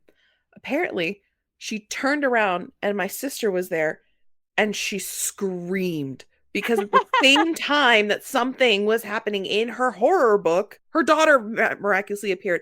And my mom, this is the thing, because we live in New England, most of our homes were built in the 1700s, early 1800s. We got some old ass houses here. Like, I could go to my mother's house and like I could sit in one room and someone can start moving. I can tell you where they are based on how creaky the floor is. It's like that kind of like old home. She did not hear my sister coming and apparently screamed because it was like at the exact same time that it was essentially like a jump scare was happening in her audiobook. Her daughter appeared out of nowhere. And I was like, oh, mommy, you silly little thing, you. That's what, like, I can't do horror, but I especially will not be doing horror audiobooks. Not if I'm petrified by my sister walking into a room. Listen, I'm laughing because that's hilarious, but I'm also because, Mom, I see you. Okay. I see you so clearly because the amount of times hubby has walked in and you're when not I am listening reading to horror. I'm not listening to horror, but I'm listening to something suspenseful because I do listen to thrillers. I do listen to like mystery thrillers. So the amount of times he has walked in the room when something like that is going on and the tension is building and I know that it's about to come crashing down and I don't realize he's there. And of course, what is he doing? He comes in to say hi and let me know he's home. And he just stands there looking at me. And so when I see him, I don't see him walk in where I'm like, oh, he's home. No, I look up and he's just there. Okay. And a lot of the times I'm listening to my audiobook. Creepier, hubby. Why are you just staring at her? The thing is, too, is a lot of the times, remember, I am, if you have ever seen a stream, okay, my stream setup is in the corner of my room. All right. When I look past my computer screens, I have 2 big ring lights right in the middle of my desk facing me. And right past that is where the door is. When people come in the door, they're right behind my screen, behind the ring lights. Okay. He comes into the room in these moments. They are, of course, when I am sitting at my computer And that's part of the reason why I don't see him, right? Because the ring lights are obscuring what I can see past there. Mhm. And it's always in the dark. So when I finally see him, I'm not seeing him. I'm seeing the outline of him. I'm just seeing a shadowy man It behind reminds my me of one of the computer. first times we were all playing Phasmophobia together, and he did that to you too. Like, before we were, like, prepared and we're like, "Kill me, ghosty, I dare ya, I don't care." When Oh we my were still, like, gosh. terrified of it, I remember he did that to you and you jumped I so high still out of that jump. seat. I Yeah. still jump. I don't necessarily scream, but I won't realize he's there, and then I just kinda look up and I just see him as a shadow, It's like where your and heart I jump, I'm pauses like, for a second. "Oh my god." And I will always take off my headphones and be like, "Oh my god, you scared me." Like, and he's not doing anything to scare me, he's just standing there, but he's just standing there. Yeah, I'm that's He's on him. not, Why like, are we just waving to standing try and there? get my attention or anything, he's Yeah. just standing there looking at me, and I'm like, "Oh my god, when You did know, you appear there? this now How long tracks have with you been there?" this tracks to a previous episode when you said you would hate the idea of he was watching you with the cams. Okay, now I get it because he's just watching you from the doorway and not doing anything. I get it now. It's creepy, I don't want anybody watching me unless I know it. Well, yeah, apparently he's watching you just standing in the doorway. We're gonna need to chat, hubby, because what? Stop doing that to her. But yeah, no, I see you, mom. I see you. I have Getting felt that jump pain, scared. okay? The jump scares from family members when you are really into a part of the book, it's like, "Oh my god, why did you not announce yourself?" Like, Yeah. those are the moments where you're like, "How dare you not have a butler or somebody that's there to announce your arrival?" Again, in my Why did you sister's scare me like defense, that? my mother's home was built in like 1810, 1820, something like that. The house creaks when people walk. So it's always like, it's just a known thing. Like, someone is coming. I can hear you coming. Not when you have headphones on and you're listening to a horror book. Noise canceling headphones Yeah. too. And she Like, had told me those it are was even like worse. one of the moments too where in the narration, the narrator is being stalked by someone. So it was just like the worst Oh, timing for my sister to like be behind her because the person was like being stalked by like a yeah. creepy person, creature, something. I see She was you, like, mom. "Oh, you were I set feel up. that pain. That was a I setup feel to that fail." pain. So you are a pro audiobooker. You I you need a am lot because your TBRs have grown monthly. Where are you exponentially. getting all of these audiobooks? Because some of them can be very expensive. Yes, they are. I do have an Audible subscription and I do have an Everand subscription. Mhm. Other than that, almost everything I find is on Libby. So to clarify, Audible, you get 1. Yes. Everand, are you signed up for the 1 or for the 3? I think I am signed up for the 3. Sometimes I do switch and go back to the 1 if I know that, like, because I will go check when I put something on my TBR. I'll go check Libby, Audible, and Everend Mhm. and see if they're available. It will determine whether or not I put it on my list. I usually have the 3 subscription where you get 3 monthly titles. The only issue I have with it is it does suck that if I don't use those 3, they do not roll over like That's Audible my does. biggest grievance is that they don't roll Yeah. over. But if I know that those 3 are on there, sometimes I will even opt for Everand instead of Libby to just use that title Mhm. because I'm already paying for it. I might as well use it. But yeah, I look on mostly I'm looking on Libby first because Mhm. free. And then I go to Everand because Everand does have a lot of titles that you don't have to unlock with a credit. And I will find a lot of things on there that will be on hold on Libby. Then after that, if nothing else, then I'll go look on Audible and see. There is the Queer Elective has their own library. It's an electronic library that you can add where they only carry books within the LGBTQ because Mhm. unfortunately in a lot of libraries, especially depending on your area, they don't really carry a lot of audiobooks within the LGBTQ category. So Mhm. there is like one that you can sign up for. I know the Chicago Public Library is one that you can Mhm. randomly sign up for. If you Yeah. work in a different state, you could technically get a library card in that state and then where you live. Libby's a really good resource. And again, it's free to get a library card if you live in the Yep. area. It's free to have a Libby. Same with Hoopla. Weirdly, my Hoopla is a little bit better than my Libby, so that's what I kind of utilize now. Mm-hmm. However, you're only allowed to use 3 borrows a month. Oh, Really restricts me, especially if yeah. I want to up my audiobook usage. So, Yeah. yes, I have I'm the not had a same. lot of experience with Hoopla yet, but I know that that's a resource. I want to try Hoopla as well to see Mhm. if there are some things that, even if they're not books that are unavailable on Libby, if they just have a lesser, like, That's the thing, there's well, no I don't wait have to times wait. on Hoopla. Yeah, even if I don't have to wait a little while, Mhm, like a week or two is fine because I'm putting things on my TBR for the month. So a week or mhm. two is fine. But if it's longer than a week or two, I'm like, Yeah, with maybe I can find it Hoopla, somewhere else. you only get 3 borrows, but you audit it's 21 days to borrow. So Right. which is nice because with my library, I only get 14 days to borrow. Yeah. And depending on the library too, like I can only have 3 borrows out at a time with my Libby. Yours is like Mhm. basically unlimited. Again, what is it like to be Not loved? unlimited. It's like 20 something though. I mean, it's up there. You can have 20 something. Basically unlimited because how many days are in a month? Mhm. Mhm. Mhm. And you get 20 something borrows? Must be nice. For 21 My days. my state just hates us because the thing with my state being so tiny, yours is like your city's library. It's not like the Yeah. entire state library. Imagine what that would be for you for like wait times. Dude. Mine is my entire state because we are so small. So my wait times are sometimes insane. But also, I don't know if I just live in a very like conservative area, not like cuz we're a blue state, but like does no one else in my state want to read a romance book? Why am I on this island by myself? Why is the romance section so bad? But Why also is it the so fantasy sparse? section is shit because none of the books that you want to read with me, I can't find them in my library, whereas they're in yours. But I use the same ones too. I do have an Audible subscription. I do have the Everand sometimes, Yeah. and then Hoopla and Libby are like my go-to. Now, you know what I did for the first time? I could not find the Pucking Wrong number on audiobook and any of these resources. However, I did find it on Spotify. Oh my And god, I I, forgot Spotify's an option. yeah, and I do Yeah. have Spotify Premium. Now, the thing is, because I thought, oh, when I read it, I was like, ooh, okay, I have Spotify Family. So I'm like, hey, I can use all the hours that nobody else is using. No, it's No. the head of the 15. household.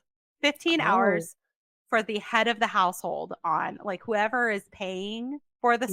Spotify Family is the one that gets the audiobooks. But I mean, that's me. So Yeah. I was able to go through and listen to the Pucking Wrong number. The only thing I don't like I'm about curious that, if it's the thing we don't if we have the same don't like with Spotify because there's a reason why I forgot is because I did not like something that Spotify does. would it perhaps be that if your audiobook is 9 hours long and you listen to it at two speed and finish it at, what is that, 4 hours. It 4.5 still takes hours, 9 hours. it still Yep. takes 9 hours? Hated Yeah. that. I was like, "What the frick do you mean? I finished this book in 3 hours and 30 minutes for a 7-hour audiobook, and you're still deducting 7 hours, but I only listened to 3 like, I get it because not everyone listens at the same rate, Right. but I do feel like that's insanity, because what if I wanted to listen to a 20-hour audiobook? You're gonna cut me off before I get there, even Yep. though I Now listen faster.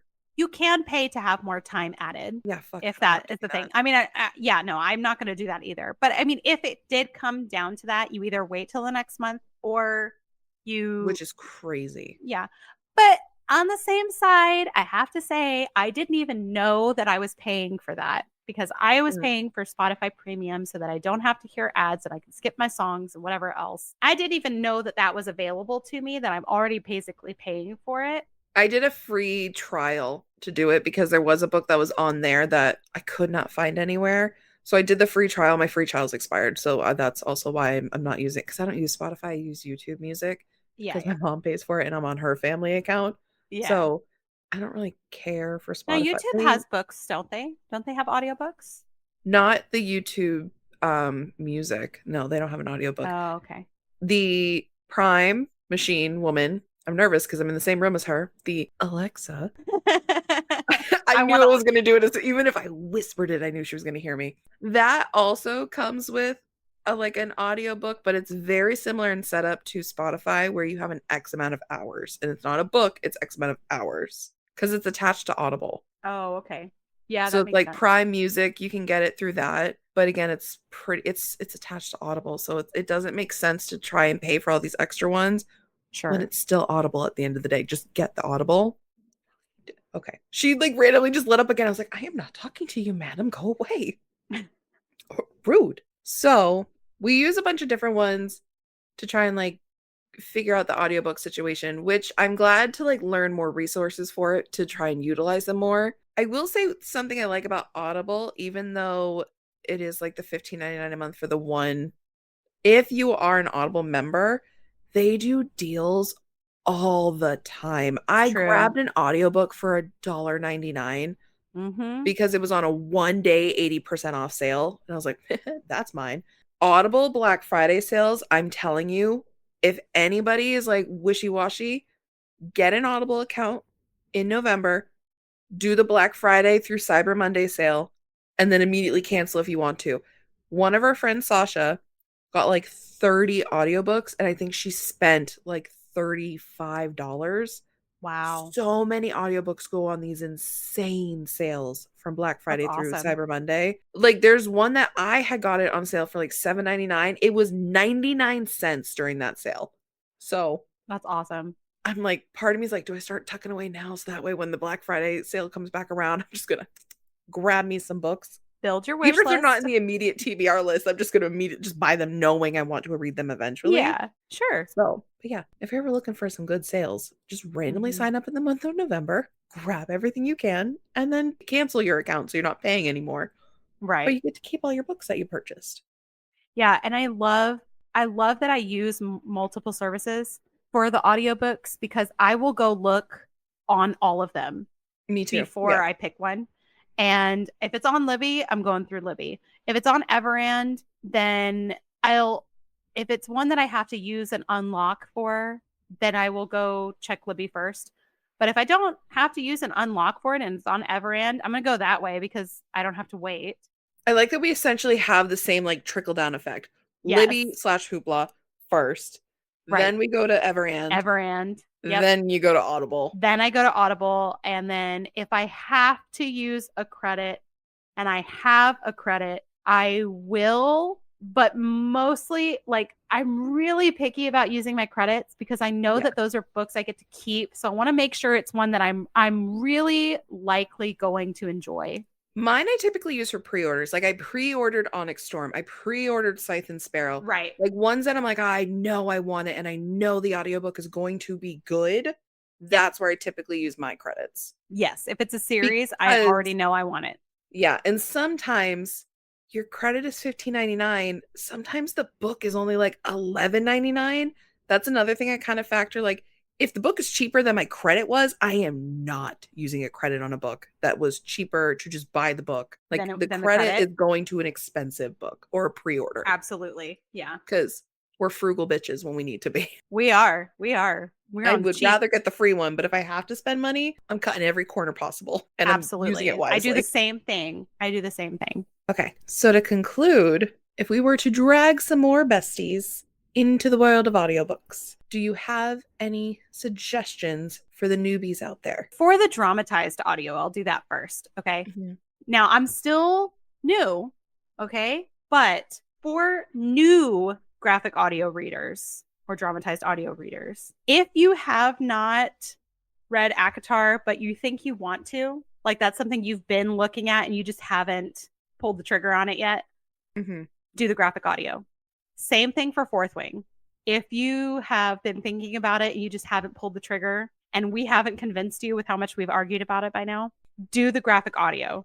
I really feel confident in saying you won't regret it. I really do. I feel very confident saying that. Even if you have read those books and you liked them, maybe it's been a while since you've read them, those series are not finished. So if you're going to do a reread, I would say go for the graphic audio for your reread. It's more fun. And I did do the graphic audio for my reread of Fourth Wing and Iron Flame. And then it was a regular, just standard audiobook for Onyx Storm. It was different, but because I was so invested and had already experienced the story up to Onyx Storm at that point, it wasn't like a huge shock to my system or anything. Now, outside of graphic audio, My main recommendation is going to be first, go for graphic or dramatized audio. Secondary, if you have a dual POV, look for the word duet on your audiobook, because that's what we're talking about when we say that these actors are talking to each other. And that just is so great. Butcher and Blackbird, the whole Ruinous Love trilogy does that. Anything within like the Rena Kent world, she typically, the newer ones, especially some of her older ones before she was more prominent, are not done in duet style, but the newer ones, like anything from the Legacy of God series, is duet style.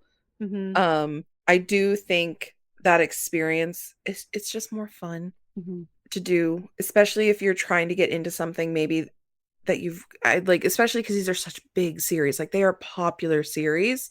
Going into something that you want, that you're like maybe nervous about doing, or that's on your TBR and it's intimidating to do, because these are series that we're picking.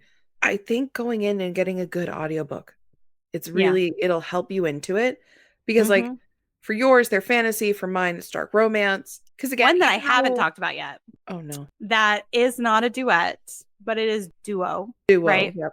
So dual point of view, but duo narration.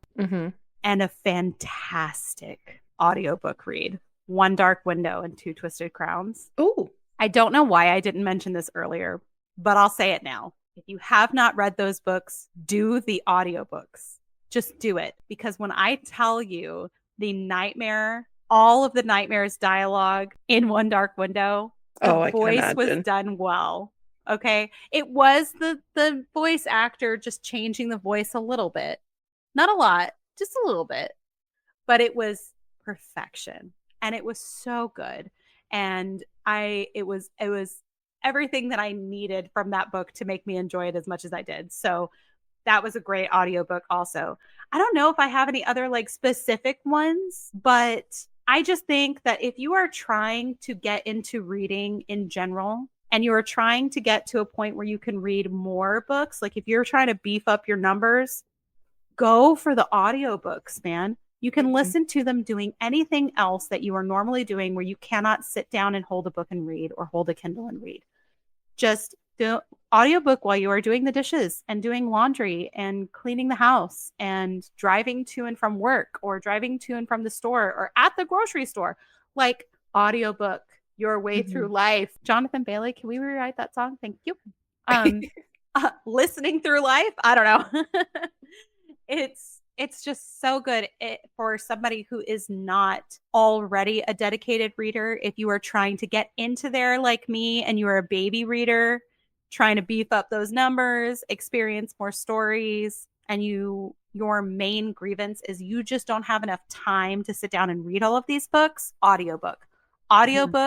And like I say, boil the frog, slowly inch up your speed, and you will fly through books and still enjoy them, and probably on another level. And I feel like a lot of people, you'll love the experience of the audiobook so much, you probably won't want to go back to just reading physical books, because it's that extra layer of connection and it's enjoyable. Yeah, I am amping up my audiobooks. I still love just reading it and being in my comfy cozy. But I do think there's just so much fun with audiobooks sometimes, because especially if you get a really good one. So like I said, like the way I got Kaylee was with Lights Out. It is just so funny. It's like, it's a whole new experience of like reading. Like if you're not a big reactor to your books, audiobooks I think can really get that out of you. I will say, genre-wise, as much as I love my dark romance narrations and audiobooks, just because to me it adds the humor behind them, because they're dark. There's a lot of dark content that can be triggering. I think the audiobooks can sometimes bring the humor out that like makes it a more well-rounded experience. However, my favorite genre to audiobook, simply to make life easier, is fantasy. I think fantasy is the genre to do an audiobook with, because sometimes you're reading, I don't know, we'll pick the Black Witch, for example. And there are words with every letter in the alphabet, with some commas thrown in there, some dashes. And apostrophes. And you're just kind of staring at it, and you take a photo of it and you send it to your friend and you go, what? does this say? You know how you solve that? You just audiobook the rest of them because it gets Audiobook confusing it. after a while. It's like So the scene in Friends. If you are a Friends person and you remember that scene where they're talking about Phoebe's grandmother's cookies, and her name, Nestle Toulouse. Nestle Toll House. my It sister is sent me so one. true. Yeah, Equating that my to sister audiobooks. had sent me an Instagram reel the other day because she's like really close to finishing out the ACOTAR series. It was like, I was walking through the forest with Ashmi blah, blah, blah, and Dudabishikada and Mm-hmm. Yep. Ellerin. I'm just throwing in Ellerin just because that's the first one. But like crazy name, crazy name, crazy name, and then there's like Emily. Like it's Yeah. what? There is sometimes with fantasy where like there's a couple of like is it like Lucas got that. Yeah. Don't ask me to say the other love interest's name because I always fuck it up. Yep. And You it's not, do. it's 4 letters. So it's like fantasy audiobooks, I think, for me, because I'm such a fast reader. However, the thing that slows me down is grammatical errors. And what the fuck does that say when it comes Yeah. to names or random fantasy words or on like a map, if they're saying like a town or something that they're going to, that will slow me down.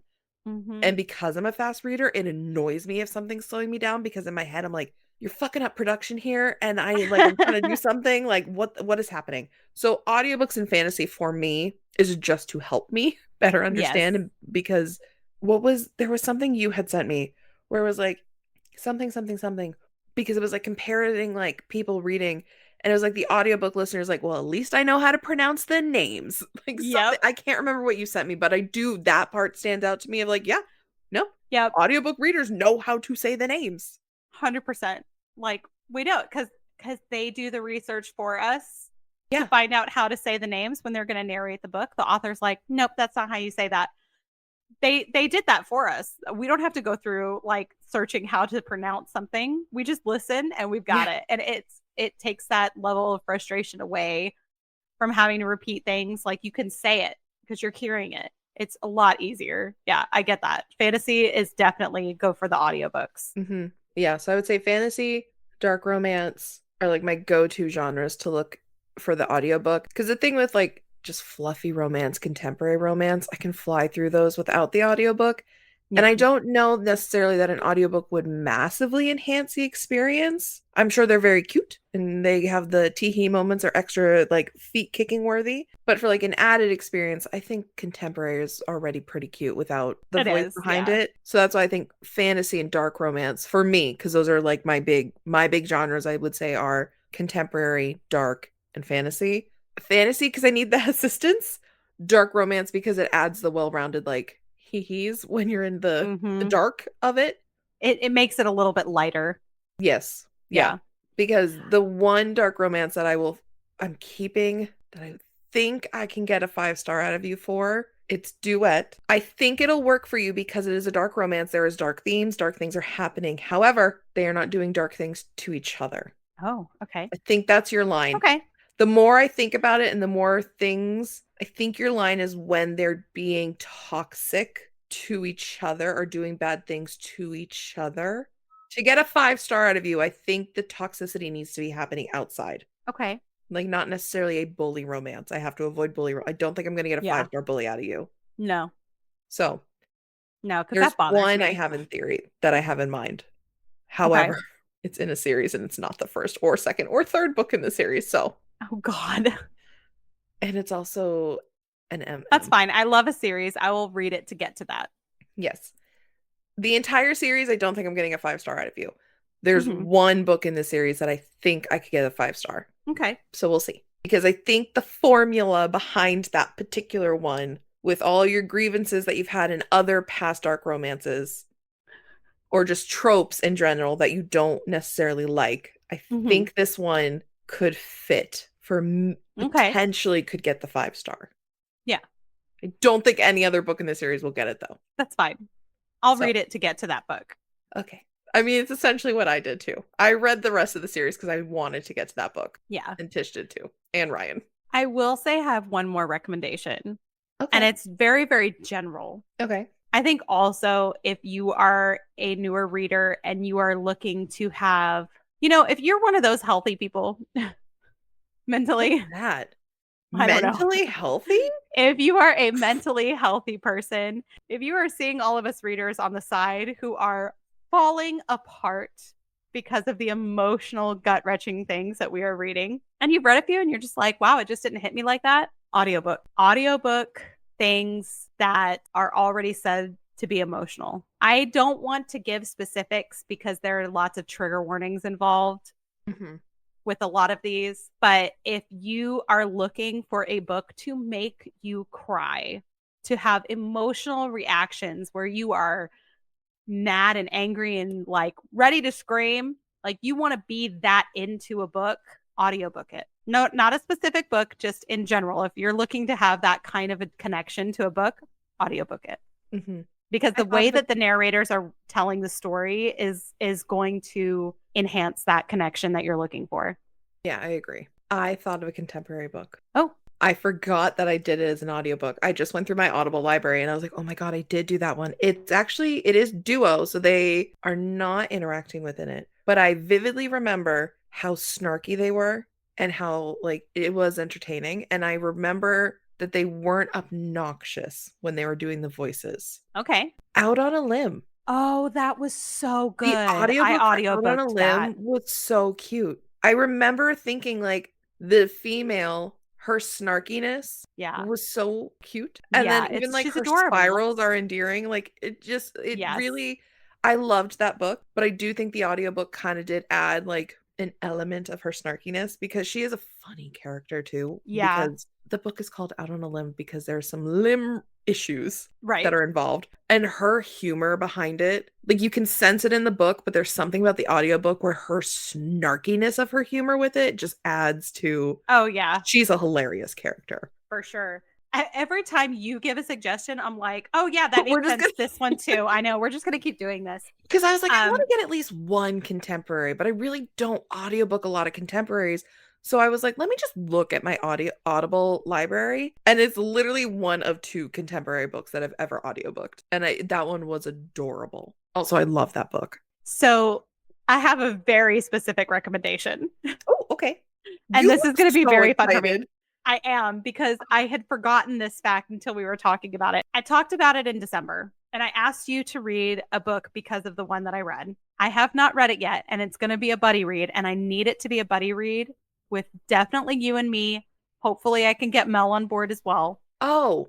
If you are a mom. As soon as you said it, I knew exactly where you were going. Yep. I forgot you, but I have a fact about it that I have not told you.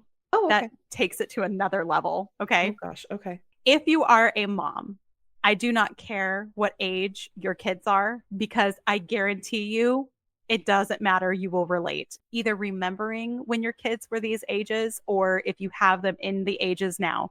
If you are a mom, I need you to not only read, but specifically audiobook The Secret Life of an Uncool Mom by Serena Terry. And let me tell you exactly why I'm going to push this on you so hard. I have not read it, but I did read The Shite Before Christmas, which is her Christmas book.